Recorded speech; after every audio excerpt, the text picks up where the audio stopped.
जपता ओम नमः शिवाय। येत्या 5 ऑगस्ट पासून श्रावण महिन्याला सुरुवात होते। श्रावण महिन्यामध्ये आपल्याला भगवान शिवशंकरांची जास्तीत जास्त सेवा करायची आहे। तर सगळ्यात आवडती सेवा म्हणजे शिवामूठ। तर आपल्याला पहिल्या सोमवारी शिवामूठ तांदूळ अर्पण करायची आहे, दुसऱ्या सोमवारी तीळ, तिसऱ्या सोमवारी मूग, चौथ्या सोमवारी जवस आणि 5व्या सोमवार आल्यामुळे त्या सोमवारी सातू ही शिवामूठ अर्पण करायची आहे। शिवामूठ अर्पण करताना आपल्याला अशा प्रकारे मूठ घ्यायची आहे आणि शंकरांच्या पिंडीवरती आपल्याला 3 वेळा ही शिवामूठ सोडायची आहे।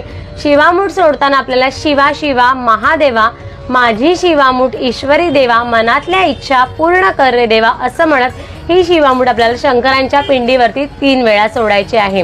तर अशा प्रकारे सगळ्यात सोपी आणि साधी सेवा आहे।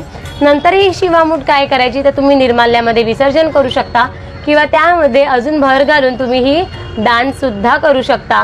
त्याचबरोबर महिन्यातल्या 5 सोमवारी तुम्हाला शिवपिंडीवरती जलाभिषेक करणं आवश्यक आहे। धन्यवाद।